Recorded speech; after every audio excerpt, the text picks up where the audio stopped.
Welcome to another episode of the Backstage Creative, the podcast that focuses on the people who work behind the scenes of theater. My name is Krista Copper. I created this podcast about 2.5 years ago now because I love working in theater so much. I'm a musician, and so I love to watch all these different parts come together during Tech Week and be able to observe problem solving and the creativity that happens when a group of people get together to make art from down in the pit. And I thought, how could I create an excuse for myself to have more conversations with people about this? And I've loved podcasts for many years. I listen to many of them very diligently every week. And so to me, a podcast seemed like a perfect endeavor to take on for the type of audience I wanted to reach, and for the type of people that I wanted to talk to. Wherever you are, I hope that your calendar is starting to fill up. Mine is a little bit, and so I'm cautiously optimistic about some shows coming up and some other projects, music and non-music, that I'm hoping to take on later this summer and into the fall. So yeah, I hope that you're having that same experience. I hope that there's been some emails coming through, or maybe some phone calls that get you excited. But at the same time, I think I found it kind of hard to get excited about things because it was heartbreaking, in March of 2020 to have all that stuff canceled. And so I found it to be kind of difficult to get excited about. I found it difficult to let myself look forward to things and plan on things. And so hopefully as this stuff starts to settle down a little bit, those things will happen. But yeah, there's just a lot of cautious optimism on my part right now. And but it's optimism, nonetheless. And so I'm grateful for that, and I'm grateful for potential opportunities that will hopefully pan out. Today's my conversation with Harry Nadal. Harry is a scenic and costume designer, and we get into a lot of different topics and a lot of good stuff. So let's get to it. This is my conversation with Harry Nadal.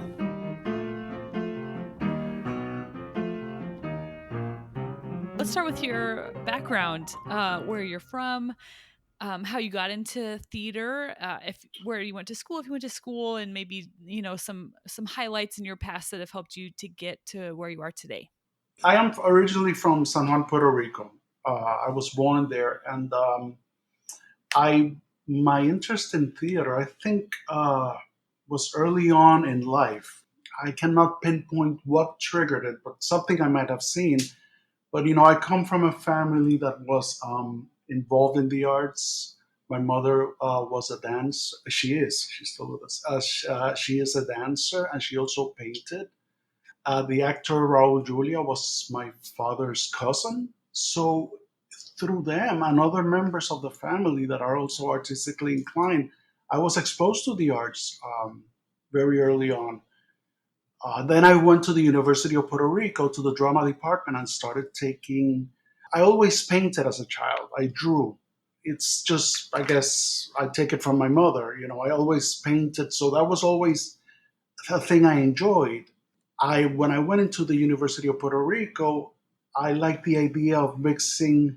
I was not interested in the acting part, that part. I was more interested in the backstage, the, what happens backstage. And when I started taking design classes, I found a way that I could marry theater with plastic arts, with painting, with illustration.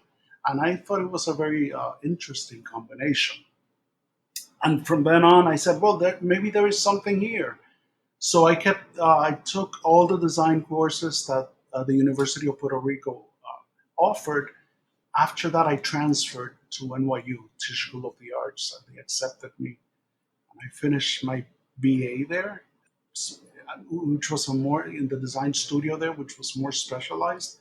And then I just kept rolling into the MFA until I finished my whole education there. And for not for a second, I doubted that this was a profession that I really enjoyed and was interested in. So that's my journey from Puerto Rico to New York in a nutshell. How long have you lived in New York now? Oof, since 1987. How long is that? 34? 34 years? Yeah. Wow. Yeah, right. What have you learned about just surviving in New York City. I think that's something, yeah, that fascinates me. Everything, everything. I have been coming to New York all my life, but you come and you visit, and it's a as a tourist, it's a very different experience. Once you're a student here, I learned, how to budget myself as a student. Where do you, you know, where do you get the cheapest art materials for class? How do you get free passes to see a film? Things that you would never think of. So that I grew up very fast in those 4 years at NYU. I was in my early 20s, so yeah, you to survive, you need to really do everything, and rethink things. It's such a difficult city when you're starting out, and nobody knows you. But I enjoyed my student years. I would train. I really enjoyed them. How do you think, being from Puerto Rico, how does that affect the design the designs that you do? Your ethnicity, where you come from, your culture will always be a part of how you express yourself as an artist. I don't know if it impacts 100% all the time because we tackle projects from different kinds of stories. We're visual storytellers. Of course, I identify more with stories that are closer to me, but sometimes when I tackle other stories that are totally different from me, I try to disassociate myself from, my identity as a Latino and try to absorb as much as I can from that world. But eventually, I think in the colors. I think the taste of being Latino. My taste as a designer has some impact that I'm not aware of, maybe. But then maybe I look back at a project and I say, "Oh my God, those colors!" Of course, I connect them with something from my upbringing, my island, my culture. But I don't do it consciously unless the story asks for it. So I guess it's always there. It just surfaces every once in a while. It's just how you view the world. Like somebody from another country would say that would view it differently from me in the production meetings. The conversations, and how you process material when you come from a specific culture, and what you have to let go to tackle the project. Yeah, how do you choose when you're in like a production meeting or a meeting with other designers? How do you choose when to let go of something and when to hold on to it? It's a collaboration. You bring ideas to the table. You do your research as a designer, and you look for all the images that might speak to you for a specific project. The same thing happens with the set designer. So we start sharing information early on, and we have to be open to let go of things. We cannot, unless one feels very strongly about an idea, then you step up and you negotiate. But it happens in a process. So I try not to get too attached to the ideas, knowing because I know they might change, they might not. But it's all about conversations and just finding the heart of the project, and so we're all on the same page. With time, I think with maturity, now I'm better at it. When I was a very young designer, just out of college, I was like, I didn't understand why cannot this, we can't have this color, or you have that ownership of your ideas, but in the eventually in life through experience, you learn that we're all in this journey together, and we can disagree and agree, and then change and shift ideas, and I like that now. I enjoy it. Yeah, it's a form of dancing, right? Just the give and take and moving around and it's like a Completely, and sometimes we're all on the same page, and all of the ideas fly, and because they make sense for the project that we're tackling, and we don't have to negotiate. It depends. It's so different. The same thing when only in theater, in dance, when I design for film, for video, for it's the same process, but different in many ways. Yeah, are there any major differences like when you're designing for film versus dance versus theater? Do you have to switch how you think a little bit when you're designing for different mediums, or is it all pretty similar? It is similar. The only thing I can think of, this I tell my students because I've been teaching production design for film at Pratt Institute for a few years. I think it's the timelines, how quick you have to think and come up with concepts and ideas. I think in film, everything moves faster. Whereas in the live performance, at least in my experience, at least you have the time to develop the ideas. You have a better timeline. For me, the quickness of shooting a film or a video is the challenge here. But the process is the same.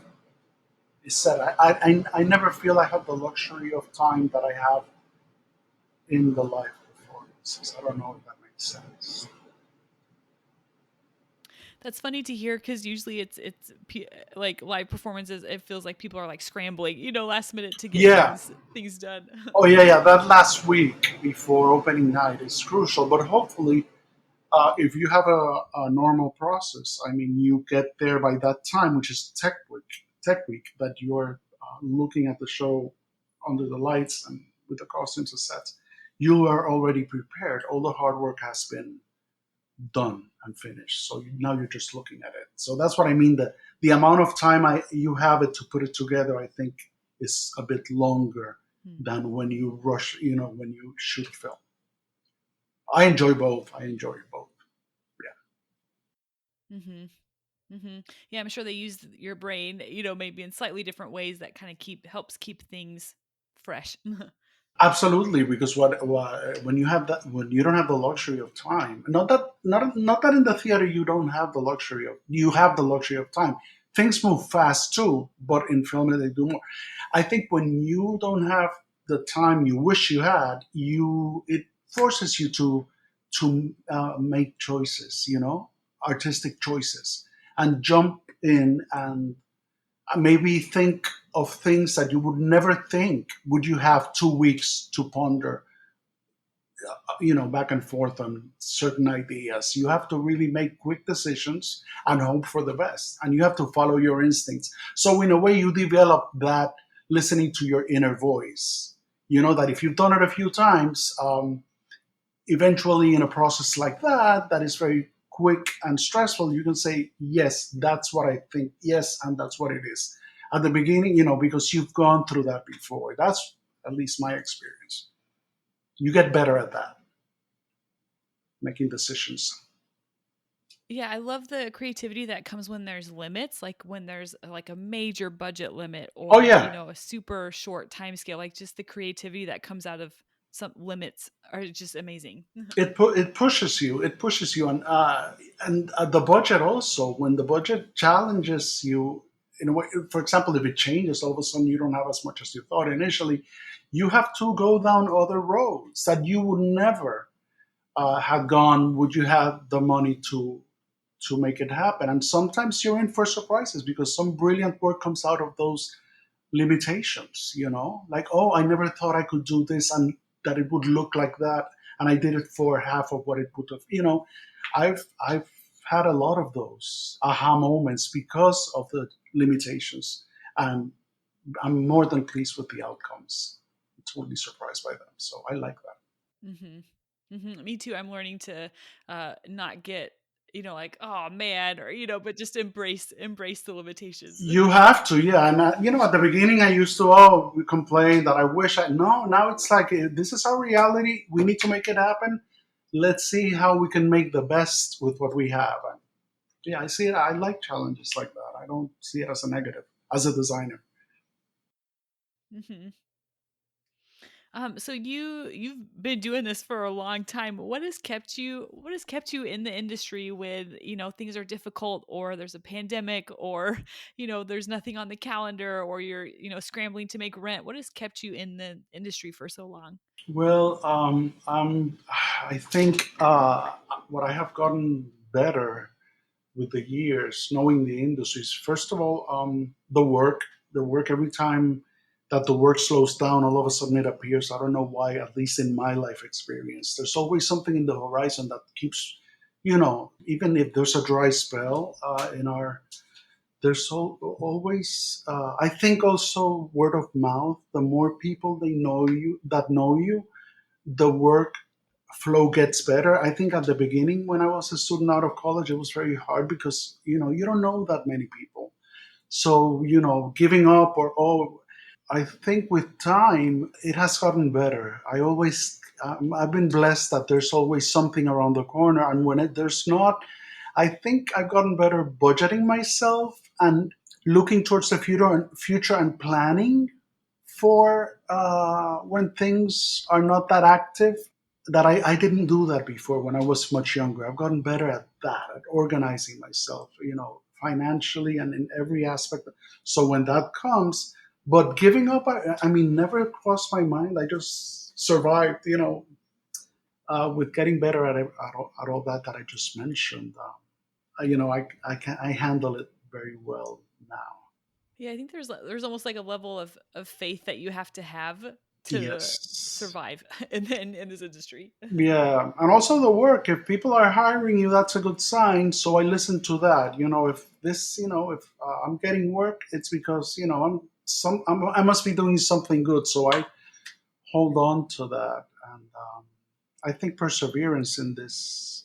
If you really truly believe in your talent, I think perseverance is key because eventually you will see the results. You have to listen what's happening around you, and you have to look at your work and appreciate it. You have to have a clear mind, and it takes time and maturity. That doesn't come fast. At least to me, it didn't. Now I can say, well, I trust my work, of course, more than I did 15 years ago. Work experiences to push you forward. I had the pleasure of assisting. This is back in the 90s, 98, I think. Bob Crowley, the British designer, the set designer and costume designer, who's brilliant, and I really I admired him all my life as a student. And for some reason, life I interviewed for him. He was set to design the musical, the Paul Simon musical, based on a Puerto Rican story in New York, The Cape Man, which played briefly in the 90s. And I went in with my portfolio. Also being from Puerto Rico. And I did get the job assisting him. And that, spending time with on Broadway, was really, I learned a lot. I came out a different person. So that made me a more, I guess it informed me of so much as a designer and informed me of how much I didn't know, those experiences. So I knock on wood that he liked my portfolio and hired me. Yeah. Sometimes when I think, well, like if I just keep going, eventually I'll be the last one standing and then I'll get the jobs, so Yes, yes, yes, yes, yes, yes. Perseverance, yeah. perseverance. And don't get confused or even doubt for a second about your talent. That's the hard thing that I have learned. There's value in our work. We're valuable artists and we contribute so much, and I never lose track of that. Yeah. Besides the fact that you keep getting work, how else do you know that your work is effective? Like, do you have any other like standard in your mind for thinking like, okay, that worked, or oh, that wasn't effective? How do you judge if something worked well? I think again, now I'm better at it than before. It's your inner voice. I think I look at it in hindsight. I'm very hard on myself. I'm a perfectionist. I'm trying to not be so hard on myself, but sometimes I think that's good. Being hard on yourself. With time, I look at my work and I can pinpoint. I can tell you, even if the director doesn't see it, where it needed improvement. It's just an instinct. It's hard to explain. Maybe something was off because we have a very sensitive eye. We're visual artists, so the visuals is our language. So it's an instinct the designer has. I can tell right away if something I did looking at it in hindsight in pictures or video, I'm like, I can pretty much figure it out if I'm not 100% on board with that decision I made because I was stressed out or I wasn't seeing clearly at the time. Yeah, it's like a muscle that I cannot tell you how exactly I know, but it's, I guess the artist instinct. I don't know. Do you do anything regularly to build that muscle and to get it stronger? I try to always remember who I am as an artist. We were talking about when you asked me about how does my ethnicity or my culture play in my design. I never stop learning. I try to absorb as much information from not only art, literature, film, photography, you name it. An artist keeps learning. You never stop. And I think the more information I gather, and there's not a day that I go, okay, this is I'm done. I'm done learning. No, you keep and I make a point of like going to museums, absorbing everything because the more I absorb, the safer I feel as a designer because I have more information. You know, so and every project faces me with a new world that I absorb new information. So it's like a memory bank. I think that informs me. I think it inspires me, and informs my work. So I never stop learning. I love to. It's interesting to think of like knowledge as as a safety net when you go into a design. Right? But it makes all the difference. Seeing the world, if you can do that, see as much as you can take in the world around you. And that's the beauty of this job, I think, that we as visual artists, we have so much to inform us and so much to discover. And I always say this, and I've said it before, I think I must have been an archaeologist in a previous life because I love diving into research process of each project, discovering new things, new worlds. I love that. So it's a kind of an archaeological dig when you start researching. I love that part. Some people don't. I find that some people are like, oh, they see it as work and but I'm like, the more information you have, the richer and the more authentic the final product will be. You know what I mean? If you see it in that sense, why not? Gather all the information you can. It's only going to make it better. How do you organize all the research that you gather? I got in folders in my computer. I organize it. I label everything. I folders with dates, production companies, project names. So and then within the research folders too, I have different categories like colors, shapes, textures, photographs, paintings. It's all organized in folders because otherwise, me and my assistants update it. Sometimes you discard research and add, depends how the process is going. But other than that, it would be impossible. You know, and I'm very organized by nature, so that helps me. I'm not messy. Some people are, and they work well in that kind of less organized way of filing their work. I'm not very structured. I need that to have a clear process to the finish line. Yeah, someone someone I interviewed a long time ago. I can't remember what type of designer they were, but they Right. said that they just had like a box of pictures that they cut out, and they would just add, they would just keep adding pictures to this box, and then they need Yes, inspiration, and they sort through this box of pictures, and I was like, that sounds stressful. it is stressful, but some people, it works for them. I have a friend. He's a set designer. It's his personality. He's brilliant. Oh my god!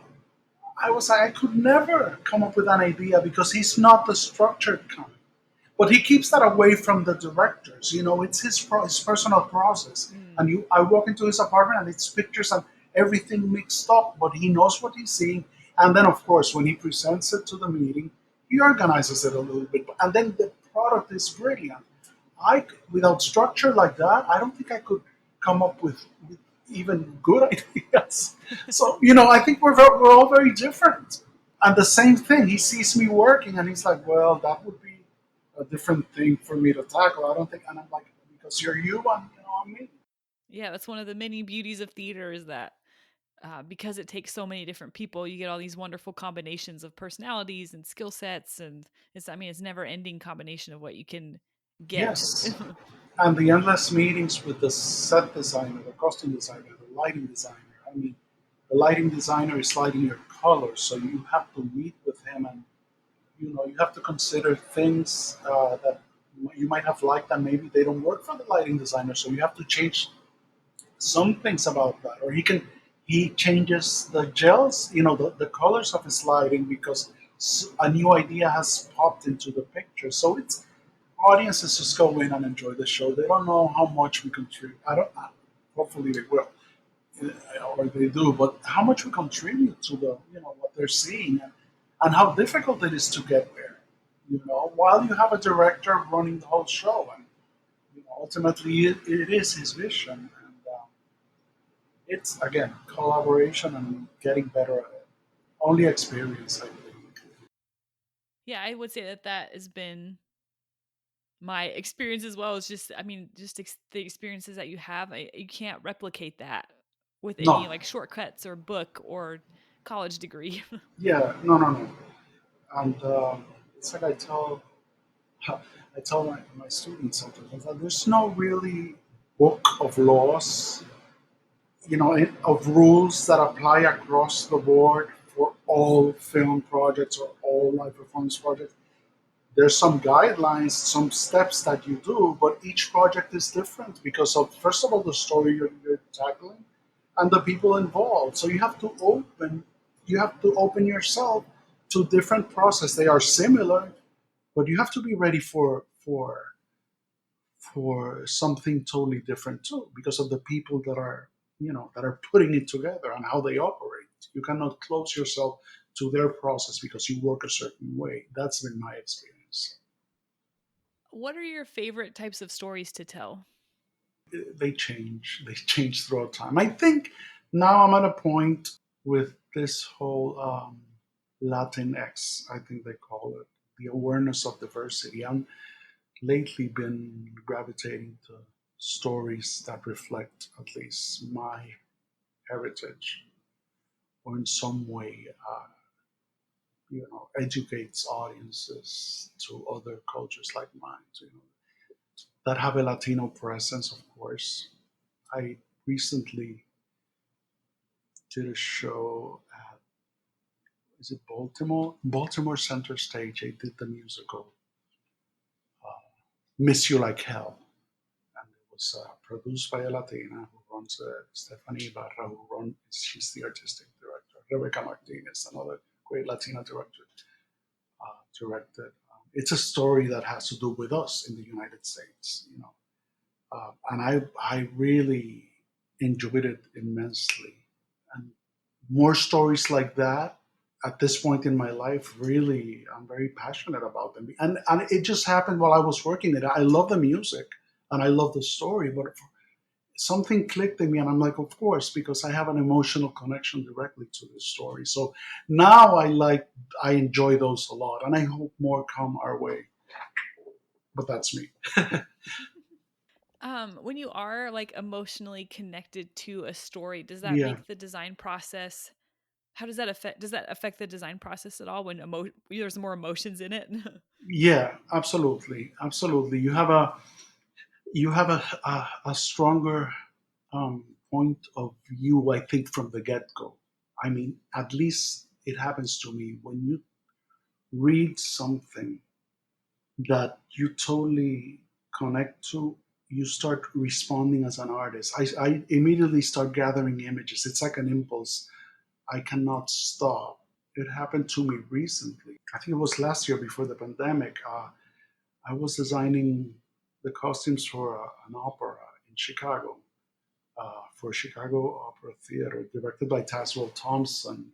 It was a world premiere, as they call it, about the civil rights, the freedom riders, the freedom rights that went to the South in the early '60s. As a to make a political statement. And I knew about the story, but not as much. I mean, I know the event, but I had once I read the opera, beautiful music, and I read the story. It just had such an impact. I could relate to these people who were traveling to the segregated South to make a point, as a protest almost. And I jumped in, and I pretty much had good ideas from the get go. And I remember gathering all this material in black and white because that's what we have from that era, mostly black and white. And then the director said that he wanted it to have that black and white look. And it made perfect sense. That was a great process. So, yeah, in other words, I put that as an example, but that was very recent.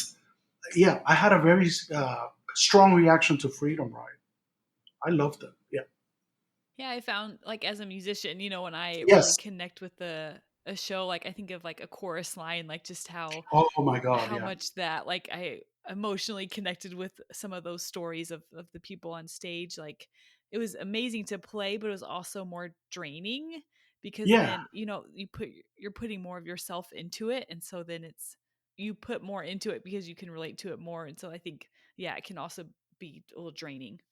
Absolutely. That's one of the shows that changed my life because as an artist, regardless, they're talking about dancers, but we're all the same. Yeah.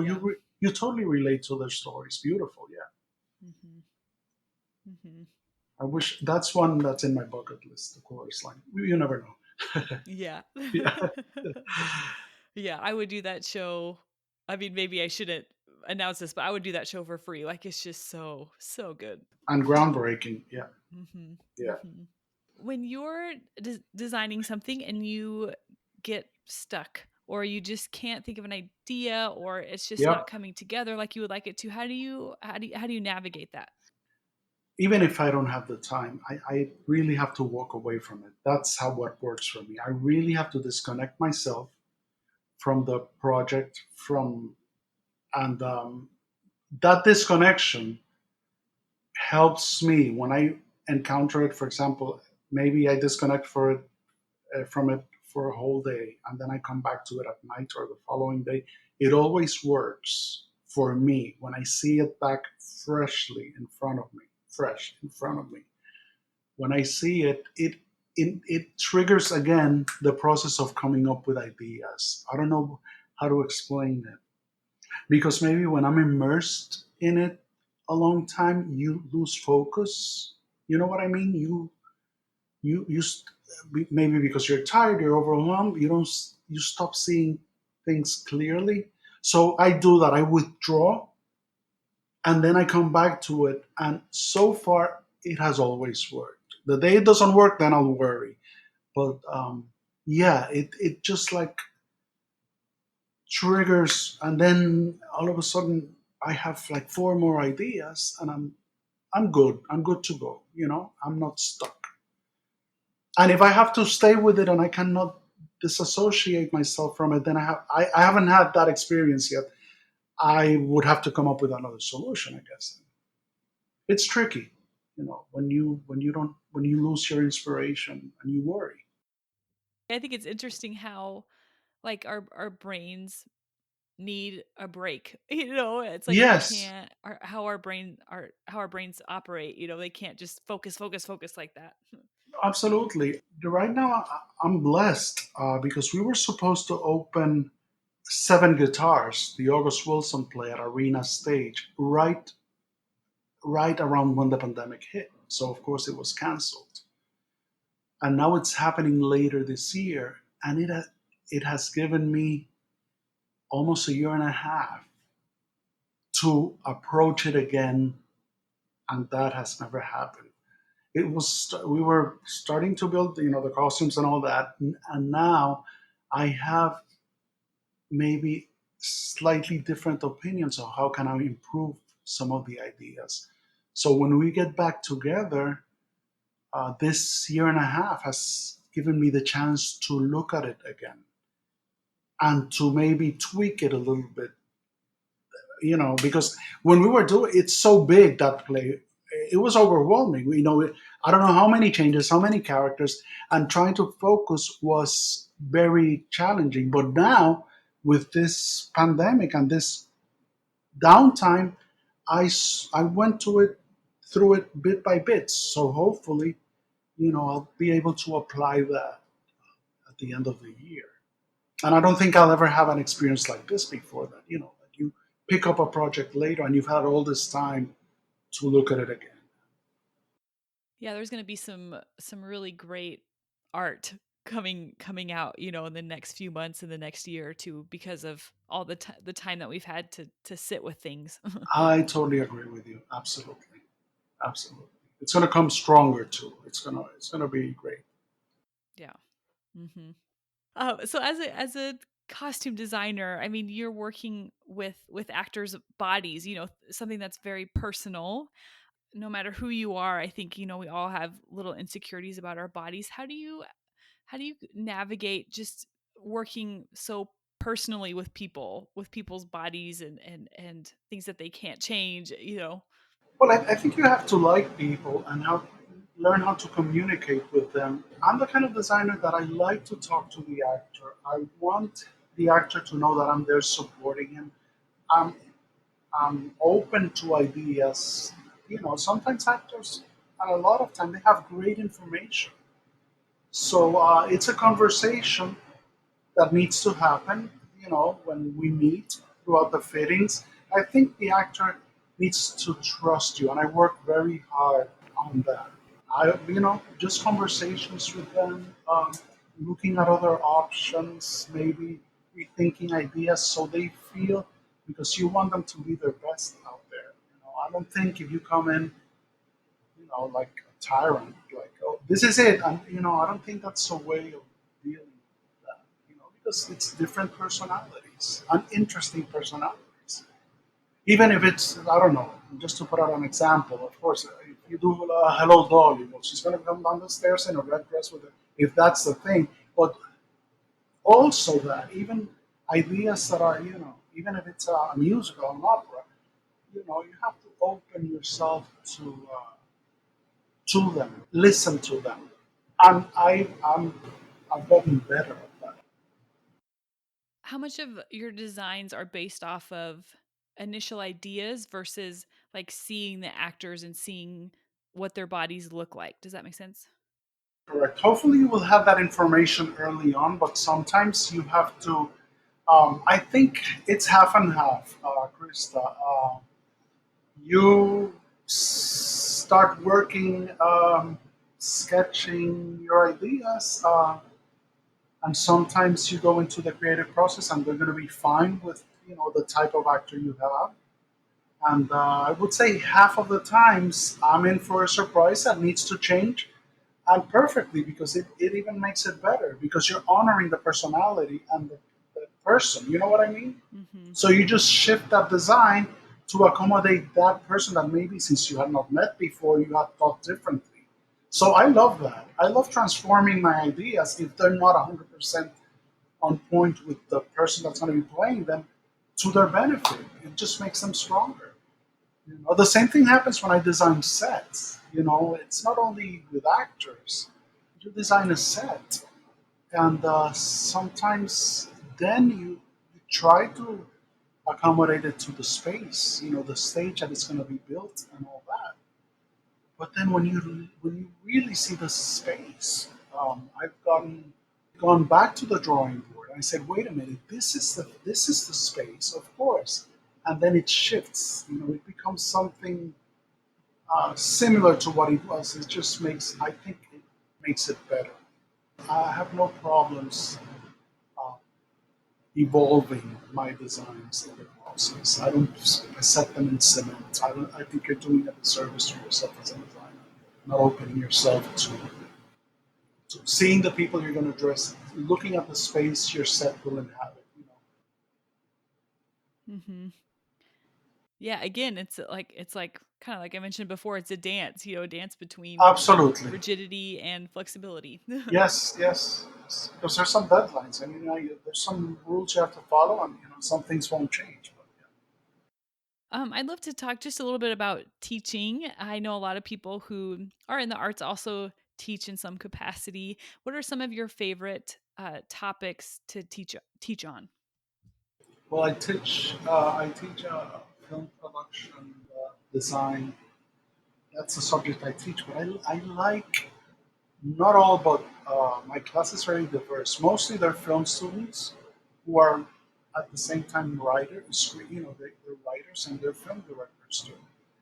And others come from other departments like fashion and photography. What I try to do is put them in the designer's shoes for one semester, so they go through the process we go, which for some of them is familiar and for some is not. So they go through our process. They use our language. They see I make them aware of color. I love talking about color and shape and texture and light, and just make them more aware of. They're already highly visual, but of how we designers think, and also make them aware of the collaboration with the designer and them, the directors. Some of them have even because they're going to be collaborating as directors with designers. Some of them have totally changed their focus after the class and have written me emails that they're seriously contemplating going into production design, and I'm thrilled. If I had anything to do with that, because at this point in my life, I'm enjoying passing on knowledge to this great new generation. They're so exciting, all of them. And so I'm very, I get inspired by the younger talent coming up. They really inspire me. I think I'm teaching at the right moment in my life. Let's put it that way. Hmm. Are there any like common issues that maybe young designers or young directors typically have that you work with? Not trusting yourself fully as an artist. I've encountered that. Whatever is triggering that, I try to block it from the get go because I suffered from that. Artists, we're very sensitive people. Not everybody. You know, as a musician, we're wired differently. So I try to, so hopefully by the end of the semester, that they trust themselves, their voices, recognize the power of their voice, their talent. Sometimes they don't trust themselves fully, and you need to do that to create great work. And once they discover that, that you don't need to apologize, you don't need to self deprecate, you don't need to doubt for a second, especially when you're presenting. It's almost like a power tool they discover, and, which makes all the difference in this industry, I think. But that's the only thing that I come across that that you encounter more than once with younger generations of artists. Yeah, I feel like when I was in like college, like it was like this process of unearthing what was already there and Yes. learning to trust what was already there but had been buried by I don't know, public school system whatever, but it was in like like an archaeological dig to unearth the artist that was already there but had been covered up. Oh yeah, yeah. And sometimes I tell them, you have ideas, and your ideas are your ideas. But what I try to teach them is that it's a business. I mean, it's an industry all about collaboration. That ultimately you have to tell the story. You have to honor the director's vision. You have to negotiate. It's not your idea because they come very protective of their ideas.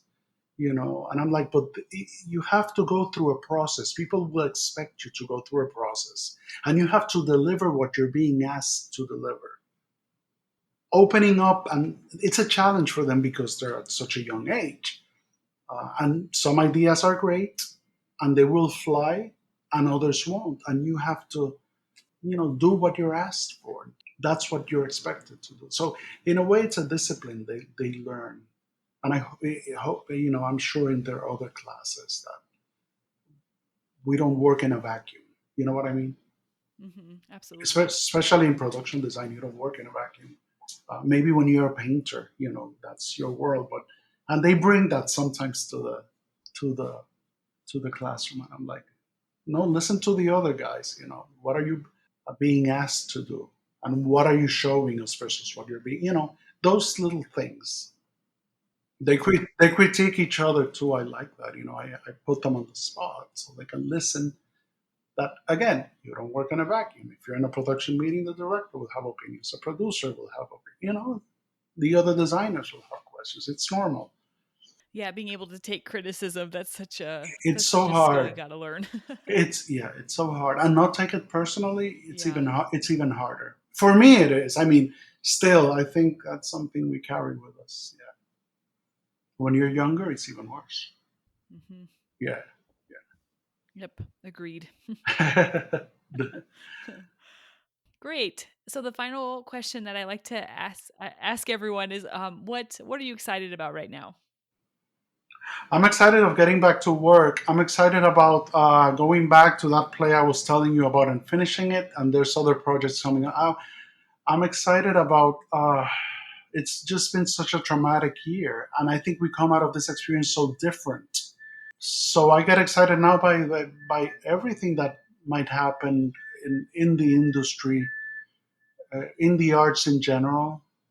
Getting back and getting busy and creative again.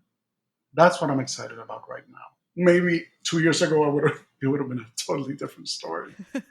But looking towards the future, my God, yes, we have to come out better and stronger, and the arts too. I mean, yeah, we're gonna come back to a very exciting new world, I think.